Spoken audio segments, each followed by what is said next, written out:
For 40 years, every geology textbook on the planet showed you the same diagram. A neat vertical column of magma rising like a chimney straight up from deep in the earth directly beneath Yellowstone. Clean, simple, wrong.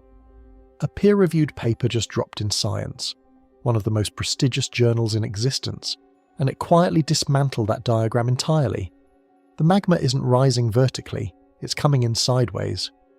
Through a tilted underground corridor connected to the same tectonic forces tearing the West Coast apart. And here's the part nobody's talking about. The researchers say an eruption has less to do with how much magma is down there, and everything to do with whether the crust above can break. Stay with me, you're going to want to see this.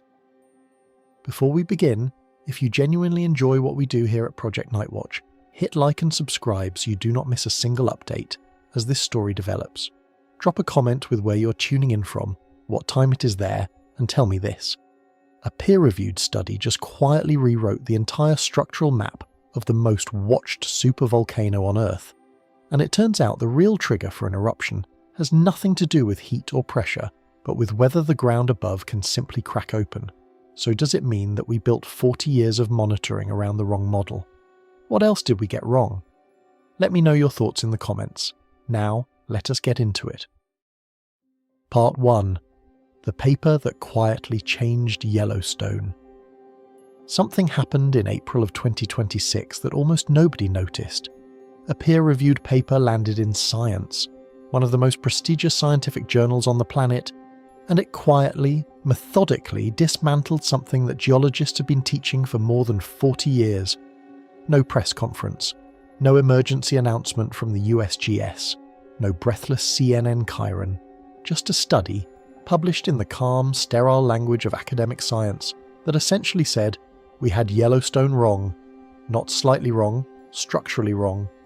Wrong in the way that means every hazard model, every textbook diagram, every visualization you have ever seen of magma rising in a straight column beneath that famous caldera in Wyoming, all of it needs to be reconsidered. Now, before anyone reaches for their emergency kit, let me be clear about something. This discovery does not mean Yellowstone is about to erupt. The USGS has not changed its assessment.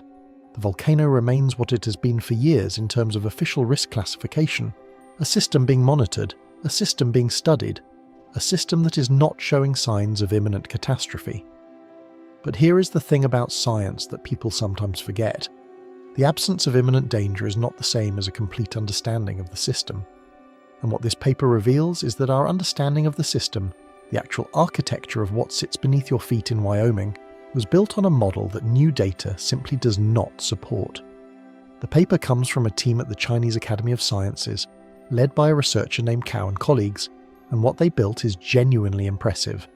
They constructed a full three-dimensional geodynamic simulation of the western United States, a computational model that integrates seismic tomography data, magnetotelluric conductivity measurements, and mantle flow modelling into a single coherent picture of what the rock and partial melt and moving asthenosphere actually look like beneath the surface. Not a sketch, not an approximation. A multi-dataset reconstruction that cross-references independent lines of evidence to produce what may be the most complete picture of the Yellowstone magmatic system ever assembled. And what that picture shows is not what anyone expected, or rather it is not what the dominant model predicted. The magma feeding Yellowstone is not rising in a neat vertical column from some enormous pool of heat in the lower mantle.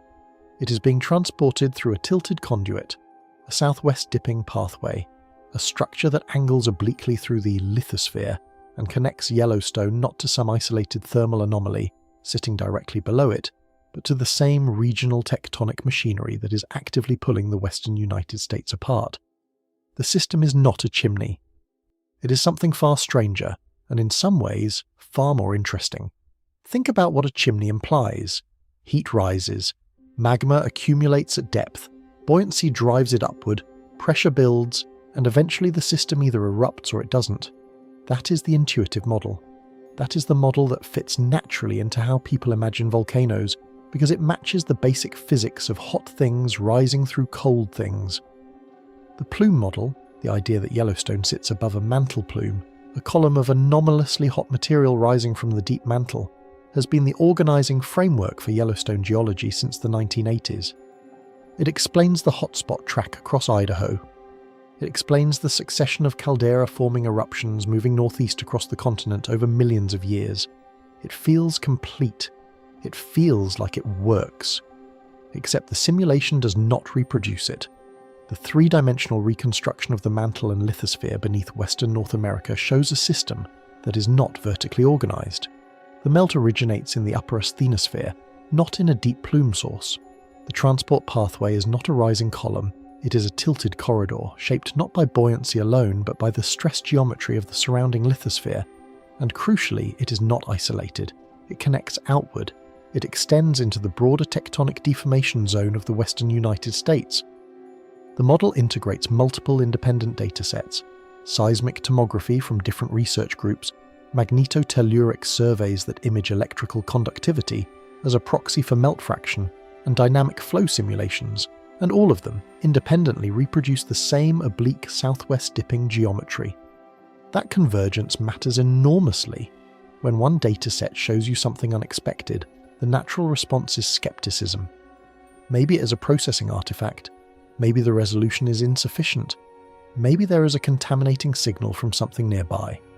But when multiple independent methods based on completely different physical principles, all point to the same geometry, the probability that you're looking at an artifact drops significantly.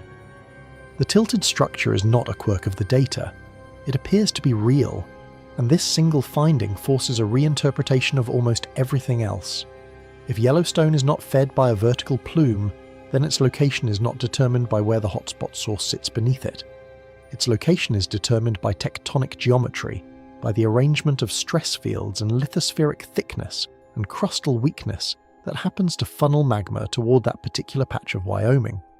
Yellowstone is not sitting above a heat source. It is sitting at an intersection point, a structural junction where the geometry of the continent happens to allow melt to reach the surface. That is a completely different kind of statement about what Yellowstone is, and it has implications that we will spend the rest of this video working through. Because here is where the central question lives. If the system is tilted, if it is laterally connected, if magma is not pooling in a pressurized chamber, but moving through a distributed network shaped by tectonic forces, then what actually controls whether Yellowstone erupts? What is the variable that matters? And the answer this paper proposes is not the one most people would guess. It is not the temperature. It is not the volume of magma. It is not even the rate at which new melt is being produced. The answer, according to this model, is whether the crust above can break. The eruption question in the new framework is a mechanical question about crustal failure, and that changes everything about how we should be thinking about this system. But to understand why that reframing is so significant, you first need to understand what was found, or rather, what was conspicuously not found when scientists spent decades trying to image what sits beneath Yellowstone. And that is where the story gets genuinely strange. Part 2: The missing deep chamber that never showed up. For as long as Yellowstone has been studied as a volcanic system, the assumption sitting underneath all the science was this: somewhere down there is a chamber, a reservoir, a pool of molten rock under enough pressure that given the right conditions, it could find a way to the surface. This is how volcanoes work in the public imagination, and for most classical volcanic systems, it is a reasonable approximation of reality. You have a heat source, you have a zone of molten material, you have a pathway, and when the system exceeds some critical threshold, you get an eruption. Clean, causal, sequential. The problem with Yellowstone is that nobody ever found the chamber. Decades of seismic imaging, surveys that use earthquake waves and artificial vibrations to scan the interior of the crust, the way a medical ultrasound scans a body, should have revealed a large coherent body of liquid magma somewhere beneath the caldera if one existed. When seismic waves pass through partially molten rock, they slow down. When they hit a zone of true liquid melt, the effect is dramatic. Certain wave types cannot pass through liquid at all. If there were a classic magma reservoir beneath Yellowstone, it would show up in the data as a pronounced, spatially coherent anomaly. Researchers looked. They have been looking for a long time. What they found was more complicated and harder to explain away. What the seismic data consistently shows is not a single coherent chamber. It shows two distinct zones of anomalous material at different depths, neither of which looks like a pressurized reservoir of liquid magma. The shallower zone sits between roughly 5 and 17 kilometers below the surface. It is the one that has received the most attention. This is the rhyolitic magma mush zone, the material most directly associated with the surface volcanic features visible at Yellowstone. But even this zone is not what people picture when they think of a magma reservoir. The melt fraction, the proportion of the rock that is actually liquid, is estimated to be somewhere between 5 and 15%, depending on the method used and the region of the caldera examined. The rest of the material is crystalline, solid, behaving more like a sponge saturated with partial melt than a pressurized tank of liquid rock. The second zone is the one that drew less public attention but may be more important for understanding the system. It sits between roughly 20 and 50 kilometers depth and consists of basaltic partial melt, a different composition from the shallow rhyolitic zone, denser and derived from a different part of the crustal and upper mantle column. Magnetotelluric surveys, which image the electrical conductivity of underground rock and are sensitive to the presence of conductive fluids including partial melt, have been particularly important in revealing this zone because seismic methods alone do not fully capture its geometry. The two methods together, seismic wave velocity anomalies and electrical conductivity patterns, converge on a picture of distributed partial melt spread across multiple zones rather than pooled in a single reservoir. For a long time, the response to this finding within the scientific community was essentially, the technology is not good enough yet. The assumption was that the chamber was there, it had to be there, the model required it, but the resolution of available imaging methods was insufficient to reveal it clearly. This is not an unreasonable position. Seismic tomography at crustal scales does have real resolution limitations, and there is genuine scientific literature discussing what level of melt fraction is required before a coherent body becomes detectable. The absence of evidence was treated as evidence of a limitation, not evidence of absence. What the new model from Cow and colleagues does is reframe that absence entirely.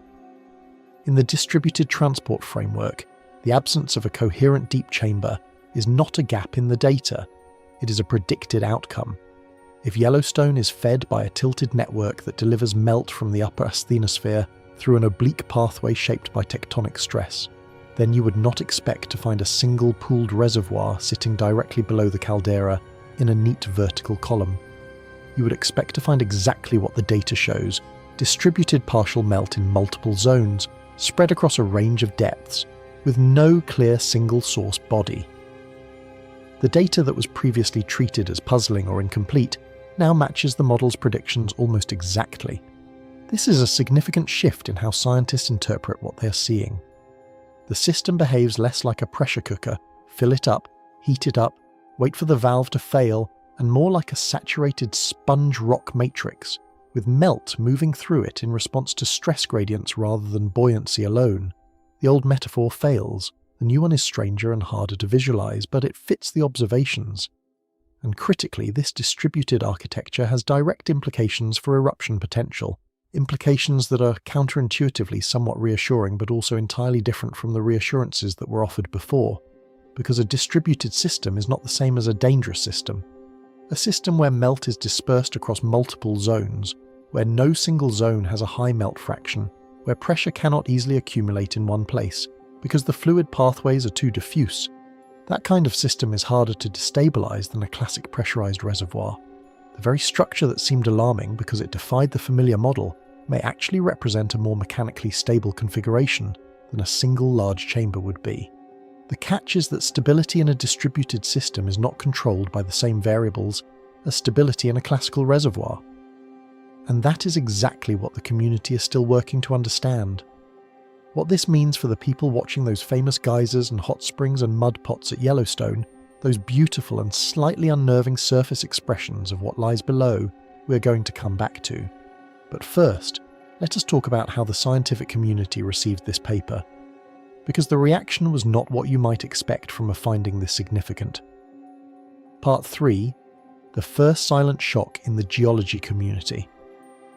When a paper this consequential lands in science, you might expect the response to be immediate and loud.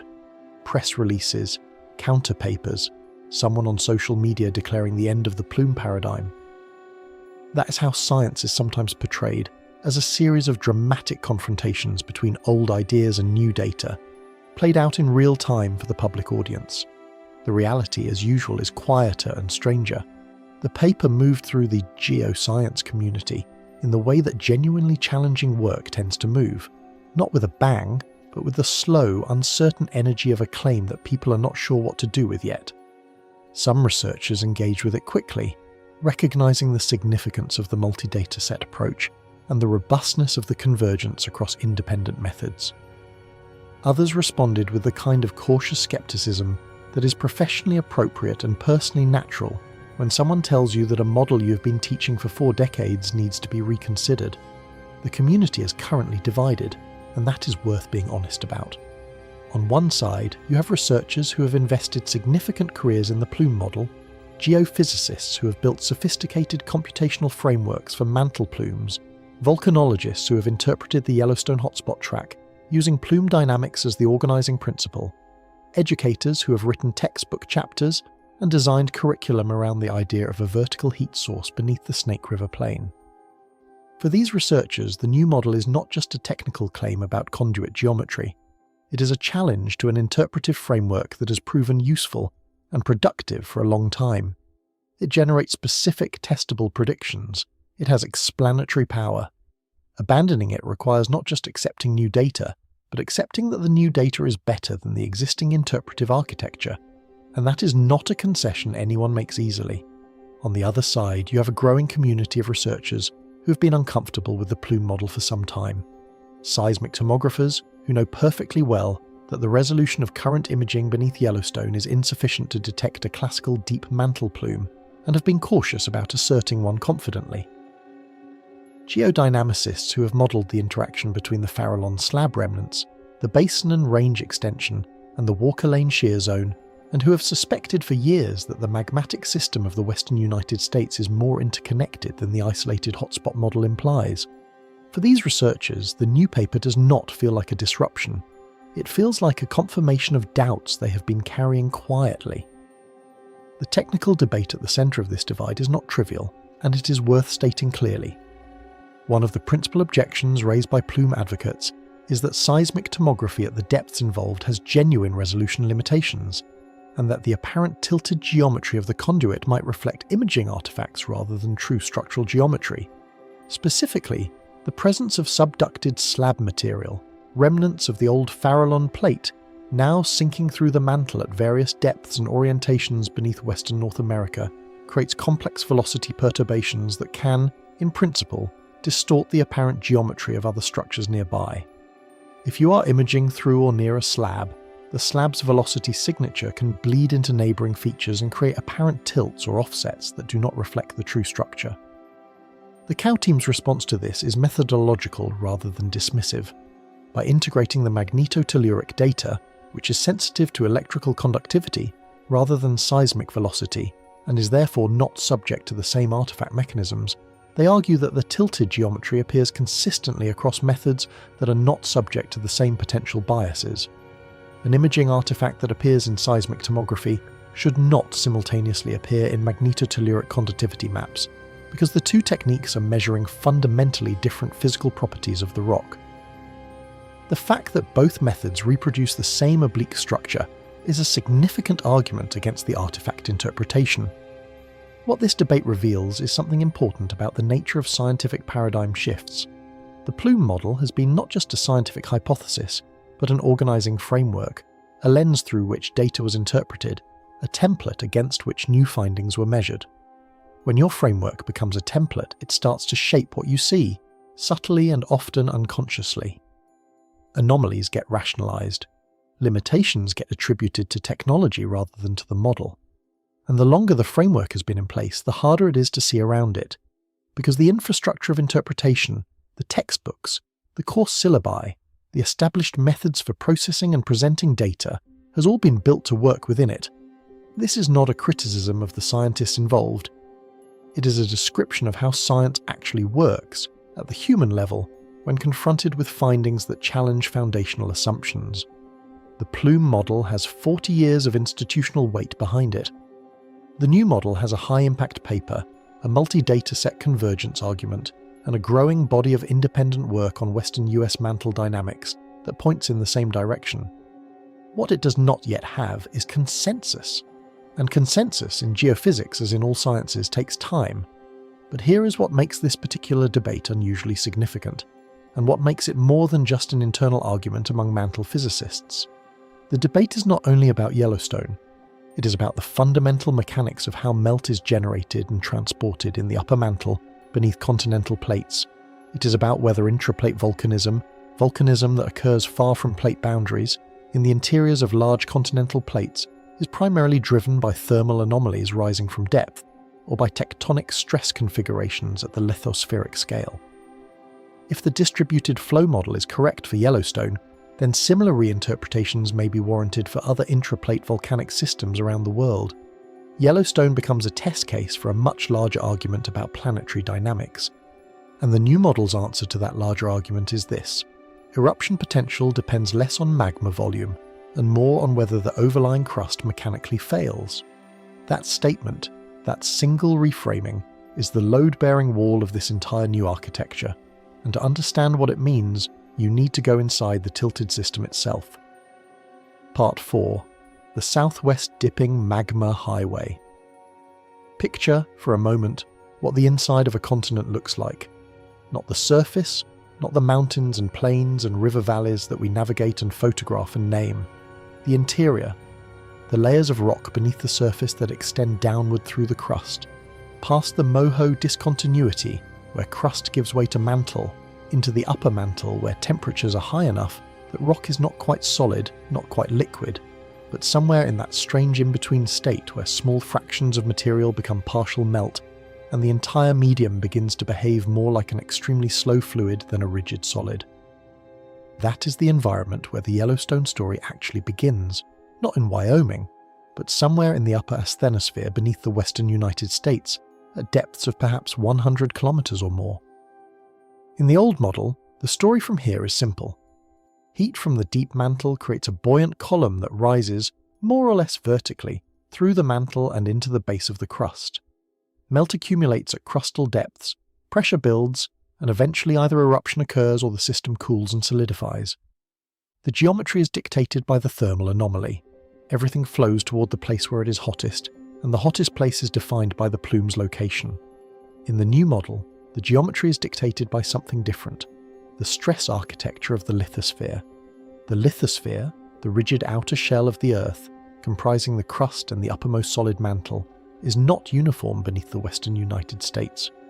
It varies enormously in thickness, composition, strength, and the direction and magnitude of stresses acting on it.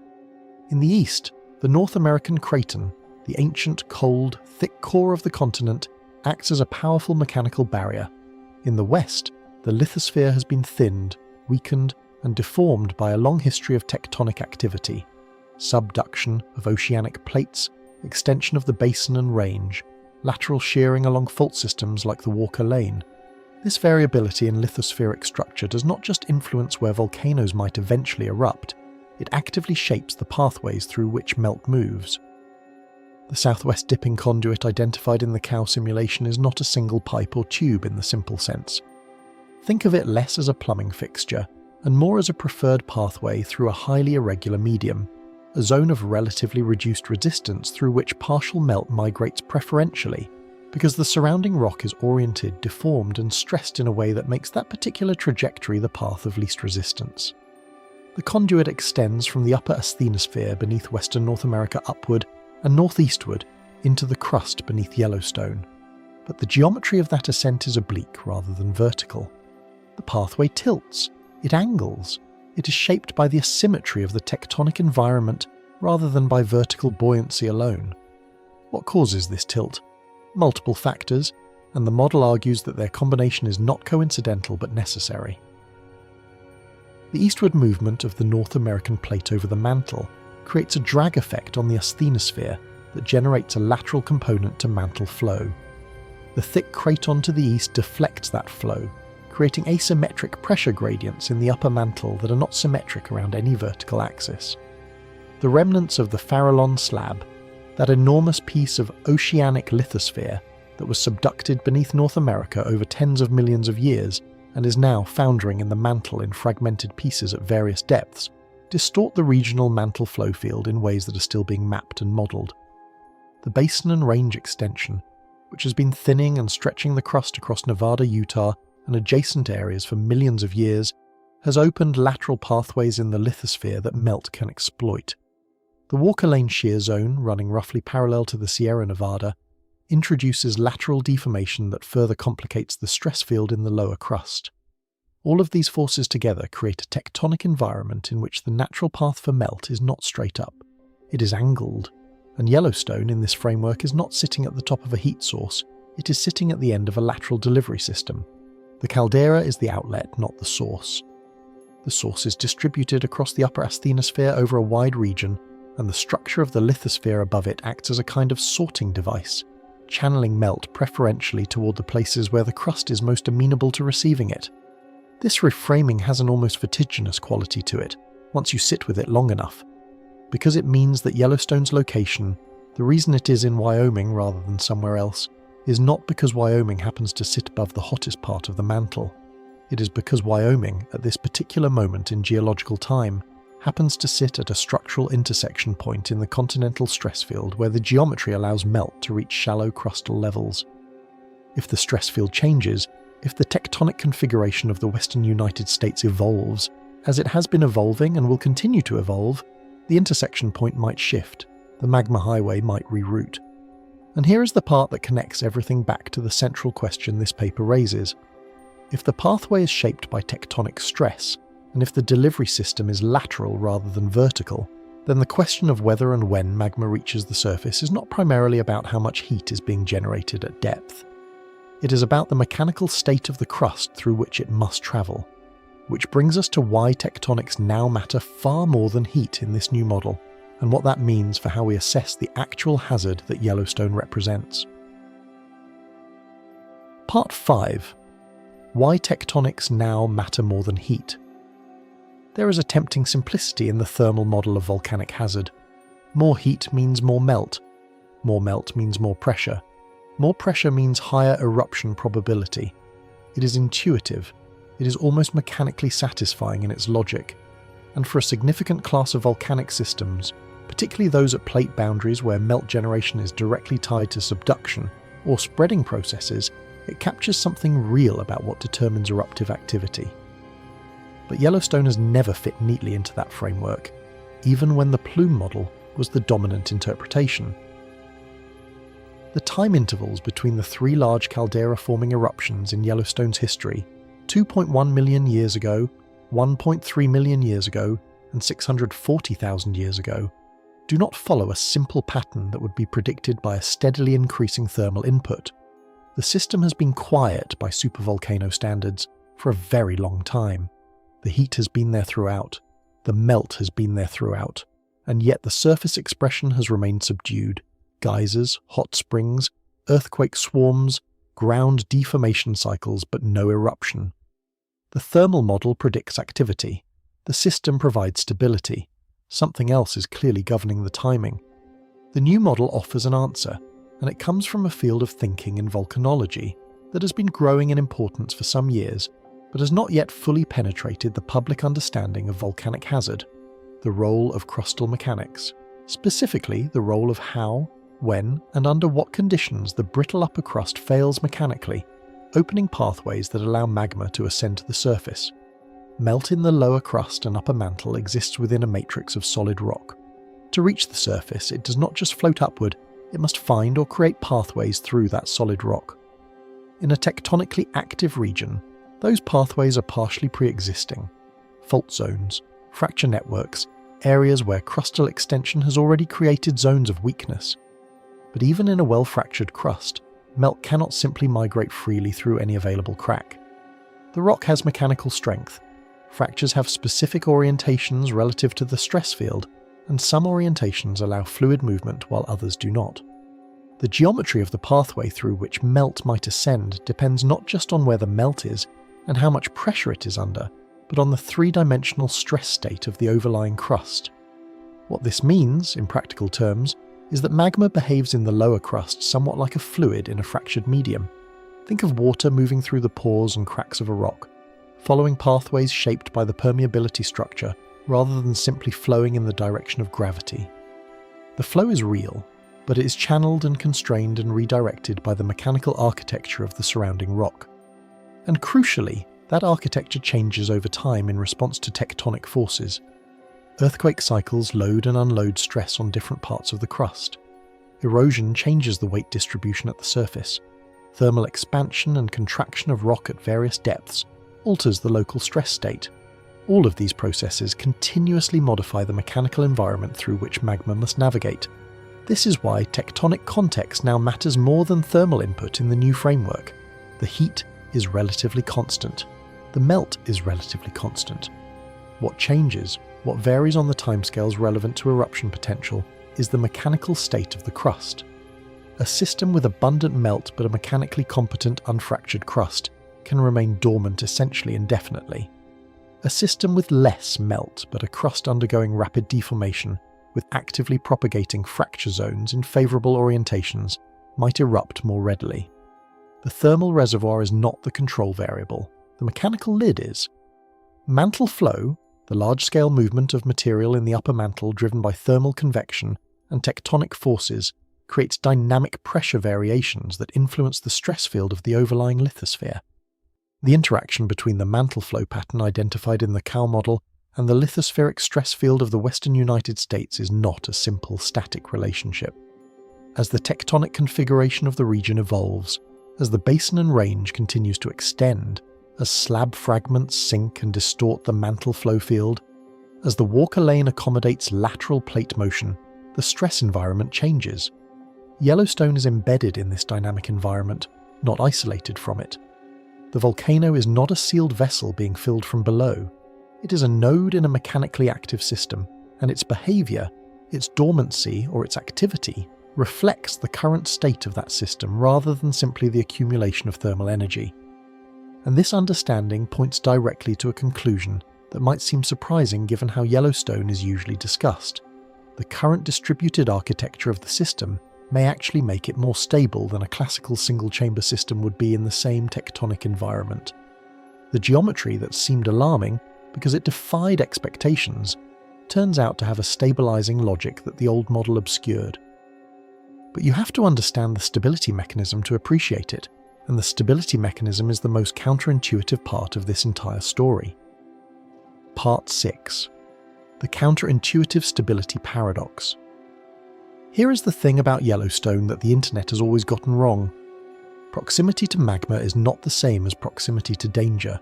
The melt fraction numbers that have come out of seismic and magnetotelluric studies, 5 to 15% in the shallow rhyolitic zone, lower fractions in the deeper basaltic region, are not alarming numbers.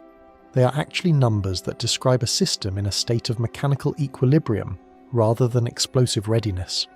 A melt fraction of 10% means that 90% of the material in that zone is solid, crystalline rock.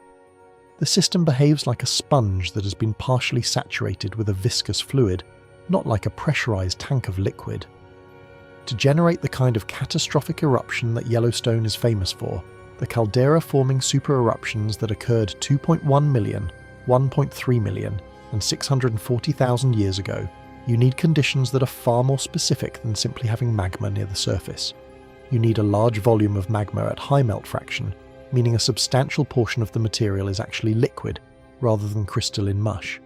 You need that magma to contain enough dissolved volatiles, water, carbon dioxide, sulfur compounds, that when pressure drops rapidly, the volatiles solve explosively, fragmenting the melt and driving the eruption.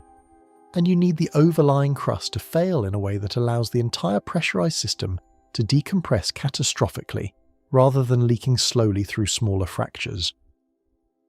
The distributed architecture described in the new model works against all three of these conditions simultaneously.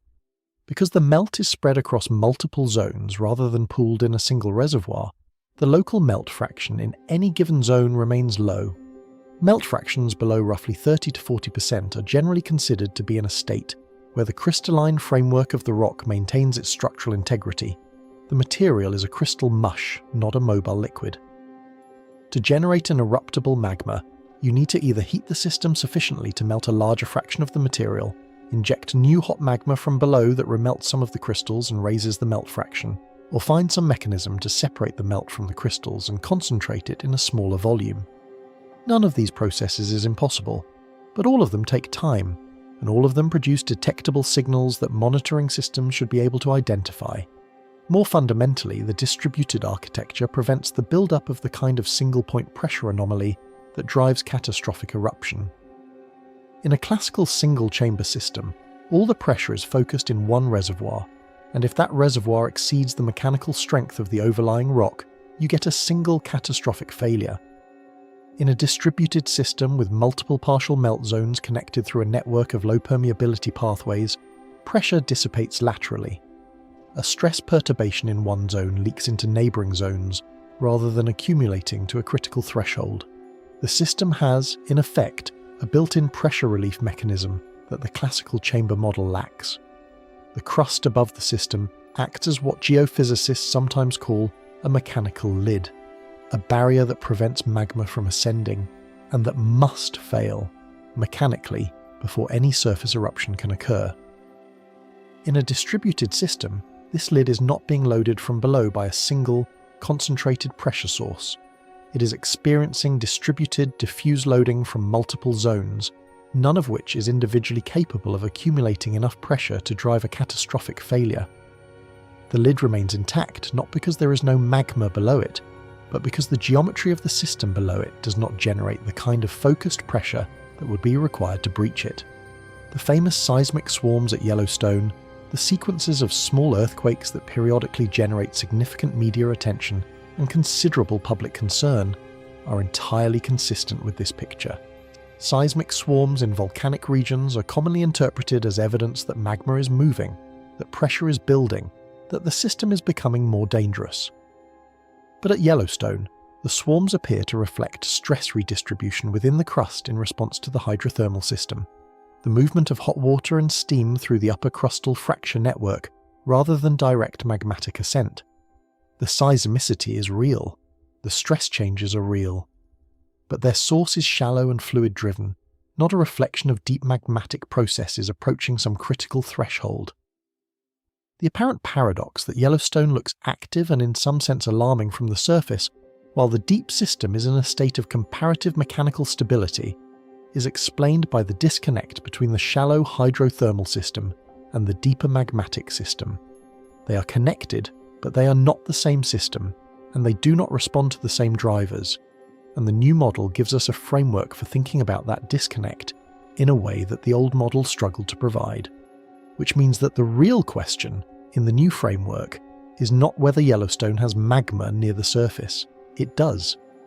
The question is what would have to happen, what sequence of mechanical events, what changes to the stress field, what introduction of new material from depth to transform the current distributed low-melt fraction, mechanically stable architecture into something that could drive a catastrophic eruption. That question takes us to the crustal lid, and to what the new model identifies as the real control variable for Yellowstone's hazard. Part 7. The real control variable, fracture, not magma. There is a moment in any volcano's life cycle that matters more than the accumulation of magma, more than the temperature at depth, more than the rate of ground deformation or the frequency of earthquake swarms. It is the moment when the brittle upper crust, the cold, rigid, fractured rock that sits between the melt and the atmosphere, transitions from being a mechanical barrier into being a conduit, the moment when fractures connect. When the lid, in the language of the new model, fails. This is the real control variable that the cow study places at the centre of the Yellowstone hazard question. Not how much magma there is, not how hot the system is, not even how shallow the melt zones are. The question is whether the geometry of fracturing in the upper crust will ever reach a configuration that allows a connected pathway to form between the magma and the surface, and whether, if that pathway forms, it will do so in a way that allows catastrophic decompression rather than slow, managed outgassing. To understand why fracture geometry matters so much, it helps to think about what the upper crust of a volcanic region actually looks like at the small scale. It is not a uniform solid. It is a complex, heterogeneous medium threaded with fractures at every scale, from microscopic grain boundaries to kilometre-scale fault zones. Some of these fractures are filled with mineralised material, veins of quartz or calcite or zeolites, deposited by hydrothermal fluids moving through the rock. Some are empty. Some are partially open and partially sealed. The permeability of the crust to fluid flow, including magmatic fluid, is not a constant but a dynamic property that changes in response to stress, temperature, and the chemistry of the fluids themselves. In a volcanic system like Yellowstone, the upper crust is in a state of continuous stress. Tectonic forces load it from the sides. The weight of the overlying topography loads it from above. The thermal expansion of rock at depth pushes against it from below. The hydrothermal system, the network of hot water and steam that drives the geysers and hot springs, moves through it, chemically altering the rock and changing its mechanical properties over time. Seismic waves from regional and local earthquakes periodically shake it, temporarily changing the permeability structure and stress state in ways that can last for years. All of these processes are continuously modifying the fracture geometry of the crust. Most of the time, these modifications do not lead toward a connected pathway between the magma and the surface. The fractures heal. The stress redistributes harmlessly. The hydrothermal system finds new pathways that do not intersect with the magmatic system below. But the new model raises a question that the old model did not prioritize. What tectonic conditions would need to develop to change that? What would have to happen to the stress field of the western United States, to the tectonics of the region that the Cal model shows are directly coupled to the Yellowstone system, to drive the crustal lid toward mechanical failure? The answer is not a simple one, and part of the significance of the new model is that it suggests the relevant stress field is not confined to the caldera interior. If the magma transport system tilts southwest, if it is connected to the regional tectonic deformation zone, then changes in the stress field anywhere along that system, not just beneath the caldera, could potentially influence the mechanical state of the crust above the melt zones. A major earthquake in the basin and range, a change in the rate of crustal extension, a shift in the Juan de Fuca subduction geometry, any of these processes could, in principle, send stress perturbations along the connected tectonic system that reach the crust above Yellowstone's melt zones. The dormancy of Yellowstone is not a mystery in the old model. The system simply has not accumulated enough pressure yet, according to that framework. But in the new model, dormancy requires an explanation of a different kind. The system is dormant because the current tectonic configuration of the western United States does not place the crust above the melt zones in a state of critical failure. The stress field is not generating the fracture geometry needed for a connected pathway. The lid is holding, not because the pressure below is insufficient, but because the mechanical conditions above are unfavourable for failure.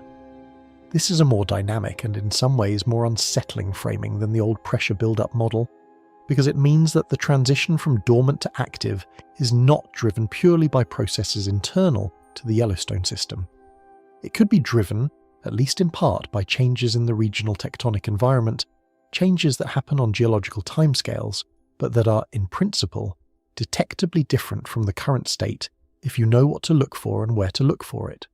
The seismicity outside the caldera, the deformation patterns in the broader region, the strain rates along fault systems connected to the larger tectonic network, all of these become relevant data inputs for a hazard assessment that the caldera-focused monitoring model was not designed to capture.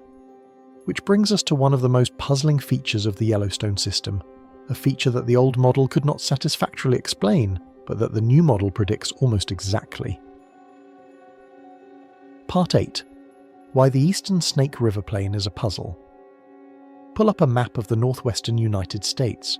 Not a road map, a geological map, one that shows volcanic features, ancient lava fields, the scars left by eruptions that happened long before any human being was around to see them. And when you look at that map, one thing jumps out immediately, even to someone with no geology background at all. Running from the current location of the Yellowstone caldera in the northeast, sweeping westward and southwestward across the state of Idaho in a long curved arc, there is a track, a trail, a sequence of ancient volcanic fields arranged in a line like breadcrumbs dropped across the landscape over millions of years. This is the Snake River Plain, and for a very long time it was considered one of the most elegant pieces of evidence for the mantle plume model. The logic was clean and intuitive. The oldest volcanic fields in the sequence are in the southwest near the Nevada border. The youngest are at Yellowstone itself in the northeast. The age progression is systematic, older as you go southwest, younger as you go northeast, with the active caldera sitting at the leading edge of the whole sequence. the natural explanation writes itself. The North American plate has been moving southwest over a stationary hotspot, a fixed point of anomalous heat rising from deep in the mantle, and as different parts of the plate passed over that hotspot, they erupted, leaving behind a volcanic scar before moving on and cooling down. The hotspot stayed put. The plate kept moving. Yellowstone is simply the current address of a system that has been burning through the continent for 17 million years, leaving the Snake River Plain as its trail. It is a beautiful story. It is coherent, it is testable, and for a long time it seemed to fit the data almost perfectly. Geology textbooks embraced it. It became the standard framework for teaching not just Yellowstone specifically, but hotspot volcanism generally, a clean, photogenic example of how a fixed mantle plume and a moving plate interact over geological time. And then you look more carefully, and you notice something that the textbook version of this story quietly glossed over. The eastern Snake River Plain, the section of the volcanic tract sitting immediately to the southwest of the current Yellowstone caldera, the region that should by all rights be the most recently active part of the post-hotspot trail, shows essentially no Holocene volcanic activity. None. The Holocene is the current geological epoch, the roughly 11,700 years since the end of the last ice age. In human terms, that is a long time. It encompasses the entire history of agriculture, cities, writing, and every civilization that has ever existed. In geological terms, it is essentially this morning. It is yesterday. It is so recent that in any geological context, the absence of volcanic activity during the Holocene is roughly equivalent to saying something has been quiet for the last few hours, and yet there it is. The eastern Snake River Plain, sitting directly along what the plume model identifies as the active magma pathway between the deep heat source and the surface, has been volcanically silent for essentially all of recorded geological time at the human scale. No eruptions, no significant surface deformation that would indicate magmatic material pushing up into the shallow crust. Hydrothermal activity that is present but subdued compared to the dramatic surface expression at the Yellowstone caldera just to the northeast. Under the old model, this was what scientists politely call an awkward fact. Not a fatal contradiction.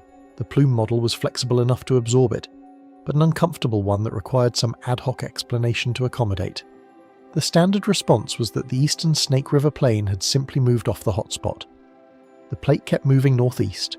This part of the crust was no longer sitting above the plume, and so it was cooling down, returning to geological normalcy, transitioning from an active volcanic region to a quiet one, as the heat source fell further and further behind it. It sounds reasonable on the surface, but when you push on it, the timeline starts to feel uncomfortable. How fast should a region cool after moving off a mantle plume? The thermal diffusivity of the crust is not especially high. Heat moves through rock slowly, not quickly. A region that was sitting above a major heat source producing caldera-forming eruptions should retain geologically significant temperatures for millions of years after the hotspot moves on, not thousands. The contrast between the volcanically inert eastern Snake River Plain and the dramatically active Yellowstone caldera sitting just to its northeast, geologically speaking practically next door, has always felt abrupt in a way that the cooling down explanation does not fully resolve. There was also a deeper conceptual problem that the plume model never cleanly handled.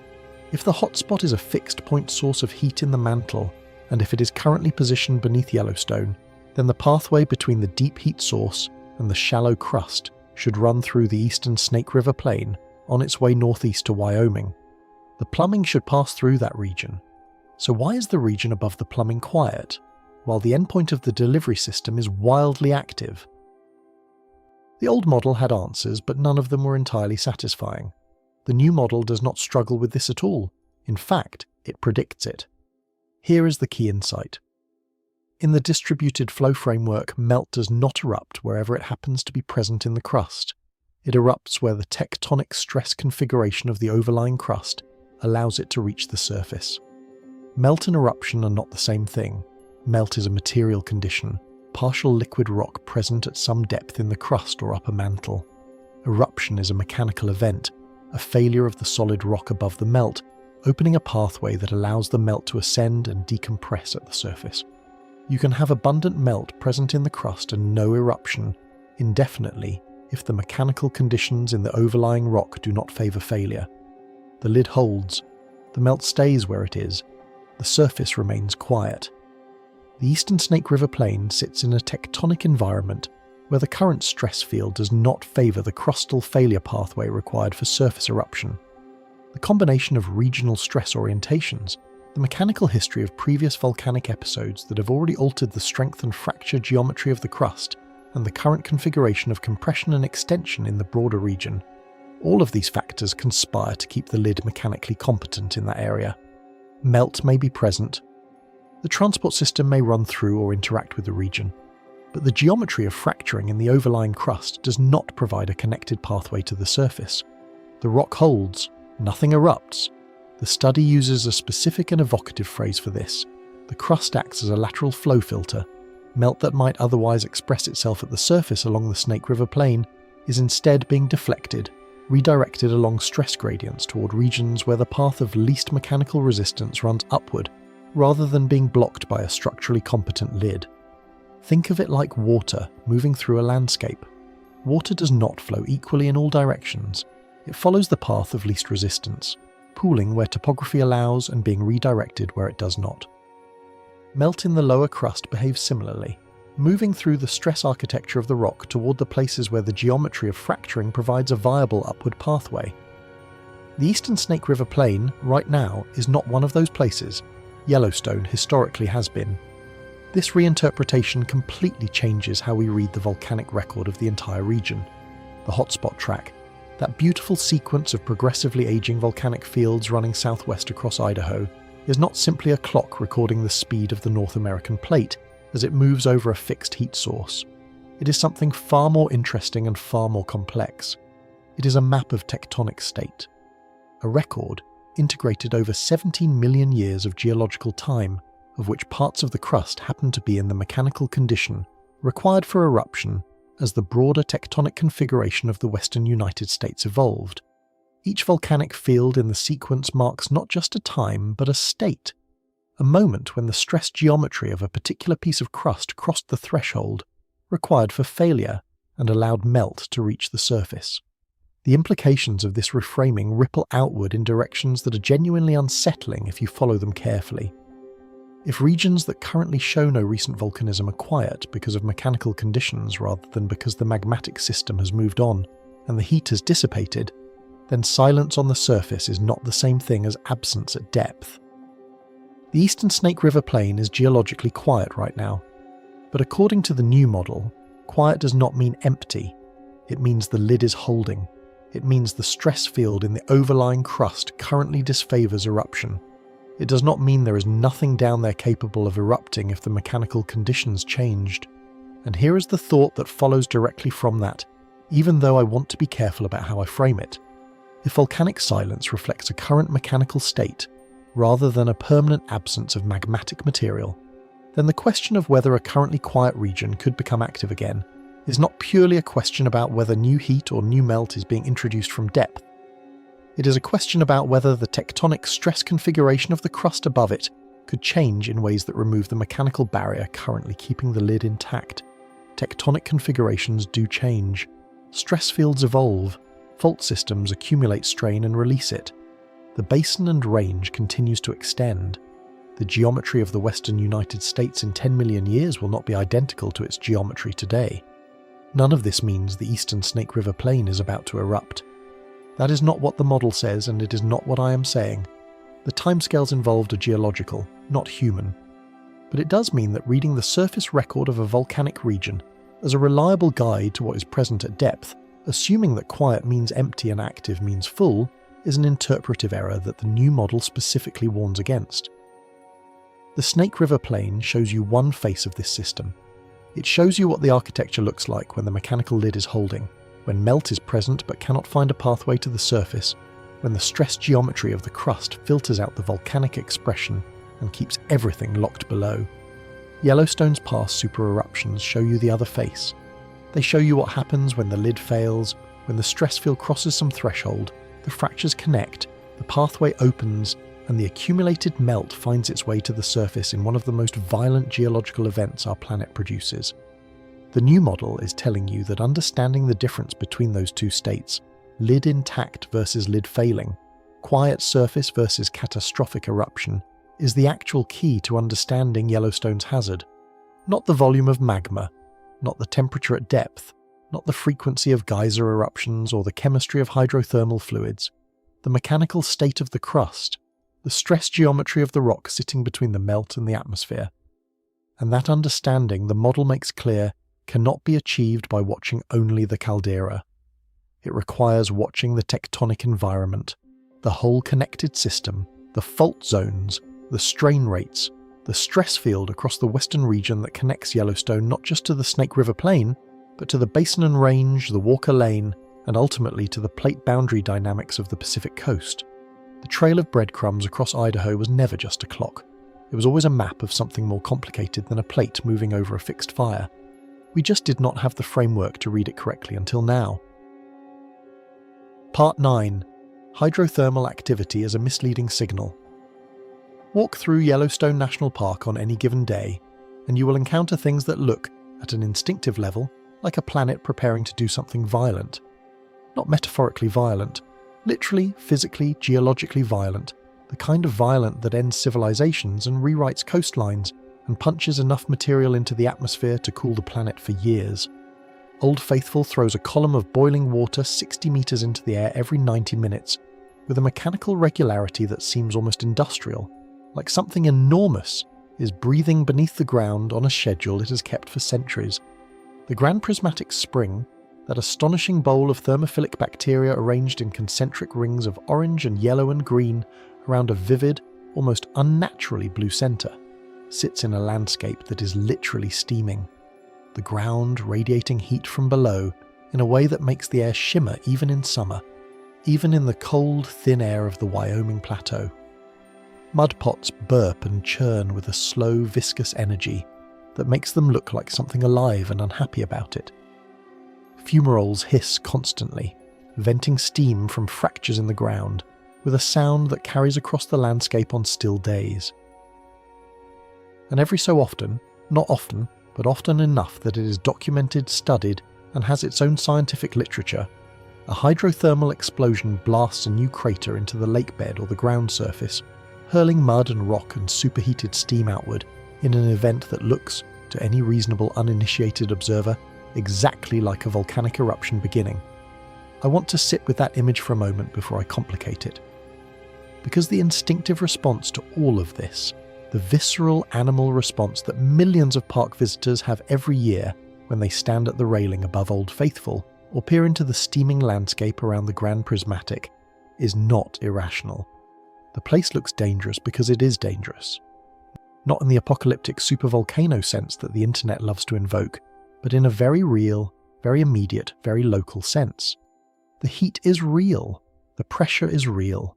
The hydrothermal explosions that have occurred multiple times in recorded history at Yellowstone are genuine hazards, the kind of events that would kill you instantly if you were standing in the wrong place at the wrong moment. In 1989, a hydrothermal explosion at Porkchop Geyser hurled rocks up to 5 meters in diameter across the surrounding area. The Indian Pond explosion, which occurred roughly 3,000 years ago but left a crater still visible today, excavated a hole large enough to be a significant landscape feature. Mary Bay, one of the largest hydrothermal explosion craters on Earth, at roughly 2.5 kilometers across, sits in Yellowstone Lake, and is a reminder that these events can reach scales that are genuinely impressive even by geological standards. So yes, the surface of Yellowstone is telling you something real. Something is happening down there. Something energetic and pressurized and hot is very close to the surface, and it expresses itself continuously in the landscape you can walk through and photograph and stand above on a boardwalk, while a ranger explains the chemistry of thermophilic bacteria. But here is the critical distinction that the new model forces into sharp focus, and that the internet almost universally gets wrong. What the surface of Yellowstone is telling you about is not the deep magmatic system. It is not telling you about the melt zones kilometers below. It is not sending you messages about eruption timing, or pressure build-up in the crystal mush zones, or the mechanical state of the crust above the tilted conduit. The surface features, every geyser, every hot spring, every fumarole, every mud pot, every hydrothermal explosion, are manifestations of a shallow hydrothermal system. A network of hot water and steam circulating through the upper few kilometers of fractured rock, heated by the geothermal gradient, interacting with the local groundwater system, responding to changes in fracture permeability and fluid pressure in the shallow crust. This system is real, it is energetic, and it is physically distinct from the melt zones that sit kilometers below it. Physically distinct. That phrase is doing a lot of work, and I want to make sure it lands correctly. I'm not saying the two systems are completely unrelated. They are connected. The heat that drives the hydrothermal system ultimately comes from the magmatic system below it, and the chemistry of hydrothermal fluids carries some signature of the deep source that produced them. But connected is not the same as directly coupled. The shallow hydrothermal system and the deep magmatic system are separated by kilometers of solid rock with variable and generally low permeability. Any signal from a change in the deep magmatic system, a shift in melt fraction in one of the shallow mush zones, a stress change in the crystal-rich material at 5 to 17 kilometers depth, has to travel through all of that intervening rock before it can express itself as a change in surface hydrothermal behavior. And in traveling through that rock, the signal gets filtered, attenuated, delayed, complicated by all the other processes happening in the shallow crust that have nothing to do with the deep magmatic system at all. This distinction matters enormously under the new model, and here is why. In the old single-chamber framework, the one where a coherent body of magma sits at a relatively defined depth beneath the caldera like a pressurized reservoir, there was at least a theoretical argument for a more direct connection between surface hydrothermal activity and deep magmatic state. If the reservoir pressurizes, you might expect the overlying hydrothermal system to respond relatively promptly and directly. More gas coming up from the magma means more gas in the hydrothermal fluid. Higher pressure in the reservoir means higher pressure transmitted upward through the fluid column. Changes in the magmatic system could, in principle, propagate fairly directly to the surface expression. Not perfectly, not instantaneously, but with some reasonable degree of fidelity. In the distributed melt architecture of the new model, this coupling is far more attenuated. The melt zones are deep. They are distributed across multiple zones at different depths, rather than concentrated in a single reservoir.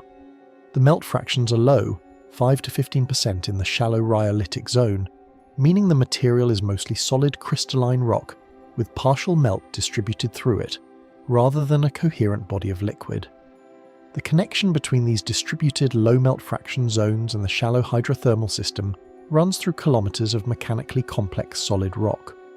A change in the deep system, even a significant one, might take years, decades, or longer to propagate a detectable signal to the surface. And that signal, when it arrives, would be mixed in with all the noise of the shallow system's own dynamics, which respond to rainfall, seasonal groundwater changes, earthquake-induced permeability shifts, and a dozen other factors that have nothing to do with the deep magmatic state. This does not make hydrothermal monitoring worthless. I want to be absolutely clear about that, because the argument I am making cuts both ways. If the surface is not a reliable direct window into the deep system, that means it cannot reliably tell you when an eruption is approaching, but it also means it cannot reliably tell you when one is not approaching. The monitoring value of the hydrothermal system in the new framework is specifically about the shallow crust.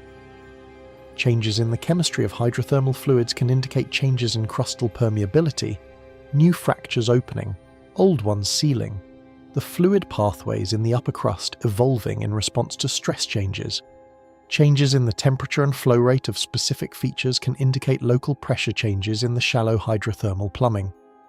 All of this is genuinely useful information about the mechanical state of the shallow crust, which is directly relevant to the fracture-controlled hazard model because it is the shallow crust that constitutes the mechanical lid. Watching the lid from the inside, through the behavior of the hydrothermal system that permeates it, is a legitimate and valuable monitoring strategy. What it cannot do, in the new framework, is serve as a reliable early warning system for deep magmatic changes. The signal-to-noise ratio over that distance, through that complexity of intervening material, is simply too low for that kind of direct inference to be reliable, and this has immediate practical implications for how we interpret the constant stream of Yellowstone news that circulates online. Let me be direct about this, because it matters. Every few months a story circulates. A geyser that had been dormant for years suddenly reactivates. A new hydrothermal feature appears in an unexpected location. An earthquake swarm occurs beneath the caldera. A bison runs out of the park. Each of these events gets interpreted in certain corners of the internet as a sign that the deep system is stirring, that pressure is building, that the eruption is approaching, that the animals are fleeing because they know something we do not. I understand the appeal of this narrative. It is cinematic.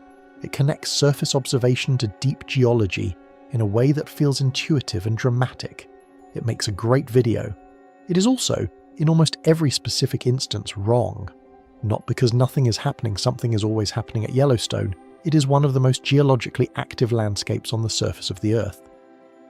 But because the surface events being interpreted as deep signals are, in the vast majority of cases, shallow hydrothermal events with shallow hydrothermal causes, a geyser reactivating reflects a change in the shallow fracture plumbing that feeds it.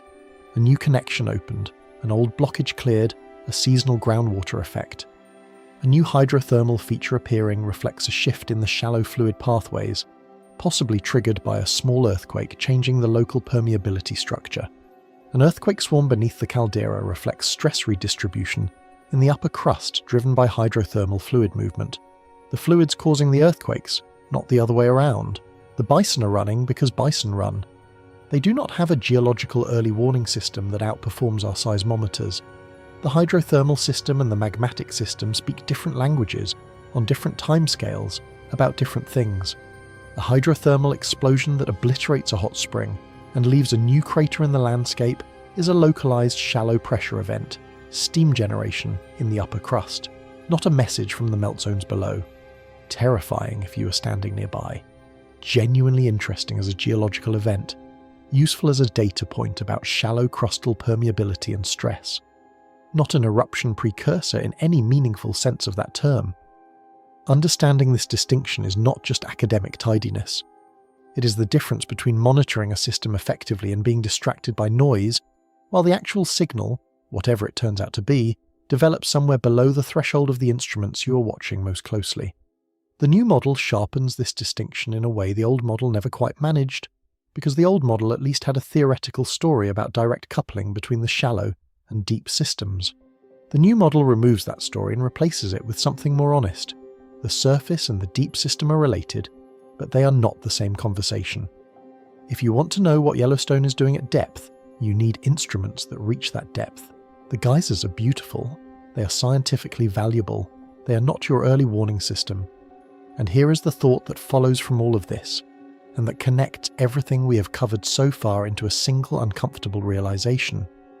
If the surface is not a reliable window into the deep system, and if the deep system extends far beyond the caldera boundary into a connected regional tectonic network that the current monitoring infrastructure was never designed to cover, then the most important signals about Yellowstone's actual behavior might not be visible at Yellowstone at all.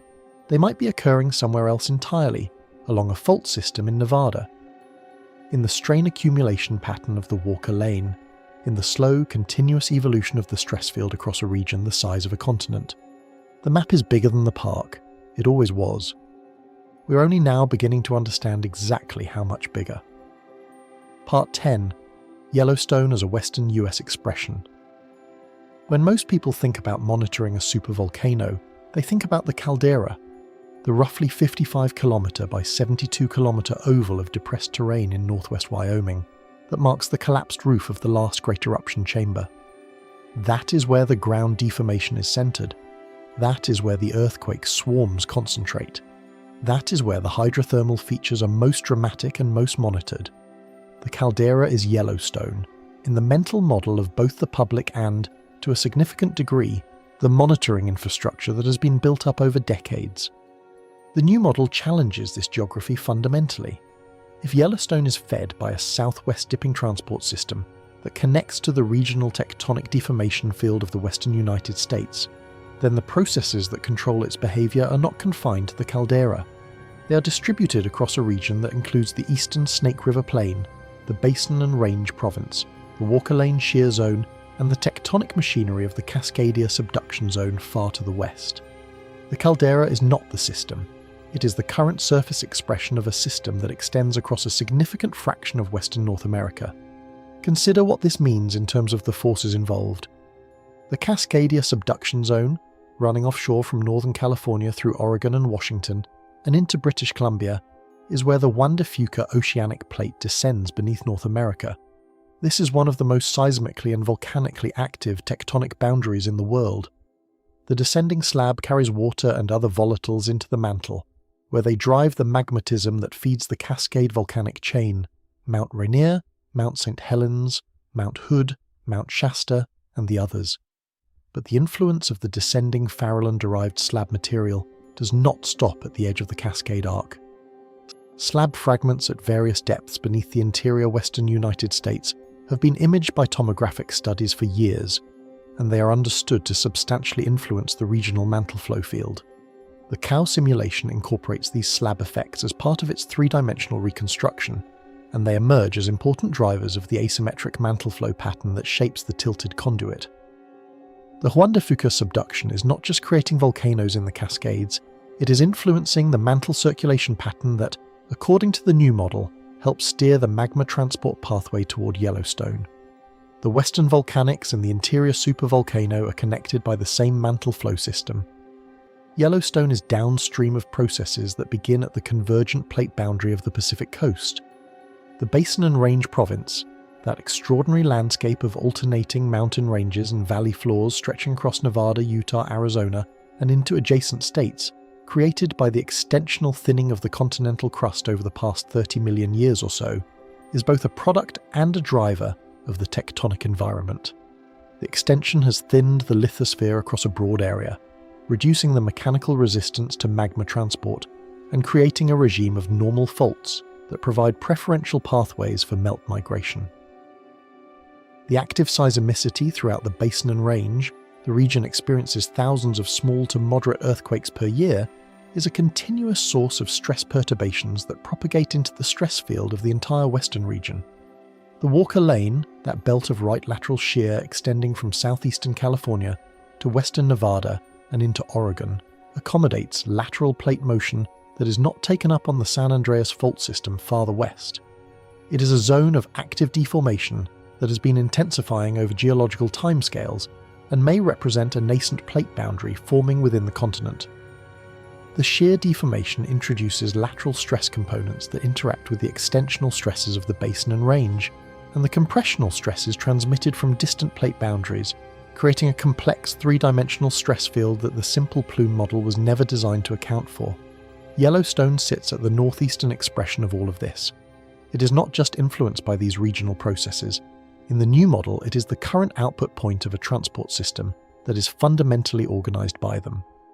The supervolcano framing, the idea of Yellowstone as a singular, exceptional, catastrophically powerful geological feature, is not wrong exactly, but it is incomplete. It treats the endpoint as the story, without examining the infrastructure that delivers the story to that endpoint. Understanding Yellowstone means understanding the western United States. And understanding the western United States means accepting that the volcanic and tectonic systems we have traditionally treated as separate entities may be more deeply interconnected than our maps and models have reflected. Part 11. The Hidden Continuity Problem. Draw a boundary around Yellowstone on a map. Now draw a boundary around the eastern Snake River Plain. Now draw a boundary around the Basin and Range volcanic province. Now draw a boundary around the Cascade Arc. How many of these boundaries are real features of the geological system? And how many are categories that geologists invented for the convenience of organizing a complex reality into teachable chunks? The honest answer, which the new model forces into focus, is that many of the boundaries we draw between volcanic systems and provinces in the western United States may be classification artifacts rather than genuine geological divisions. The melt pathways identified in the COW simulation do not terminate neatly at the edges of what we call the Yellowstone system. They continue into the Snake River Plain, into the broader upper asthenosphere of the western region, into the mantle flow patterns shaped by the Farallon slab fragments and the Juan de Fuca subduction. The system does not have crisp edges, it has gradients. The hotspot track itself, that sequence of progressively older volcanic fields running from the current caldera back through Idaho to the Nevada border, has been interpreted under the plume model as a record of the plate moving over a fixed point source. The oldest fields erupted when that part of the plate was directly above the plume. As the plate moved northeast, each successive section of what is now the Snake River Plain passed over the plume and experienced its burst of volcanism before moving on and cooling. The current Yellowstone caldera is the most recent address of the plume as far as the plate is concerned, but in the new model, the picture is more dynamic and more ambiguous.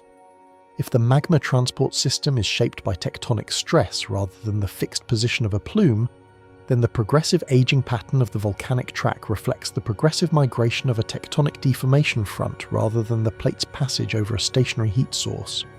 As the deformation field of the western United States has evolved, as the basin and range extended, as the Walker Lane developed, as the stress configuration of the broader region changed, the locus of volcanic activity has shifted. The volcanic track is not a clock recording the plate's speed. It is a record of how the deformation field has evolved over time and how that evolution has successively positioned different parts of the crust in the mechanical state required for eruption. This reinterpretation makes the system boundary question even more interesting. If what we call the Yellowstone hotspot track is actually a record of evolving tectonic stress, then where does the system begin? The volcanic fields at the southwestern end of the Snake River Plain, the oldest in the track, are not the origin point of a plume. They are the location where, 17 million years ago, the tectonic configuration happened to favour eruption. Before that, the deformation was somewhere else, expressed in other volcanic features, connected to the same mantle flow system through different surface expressions.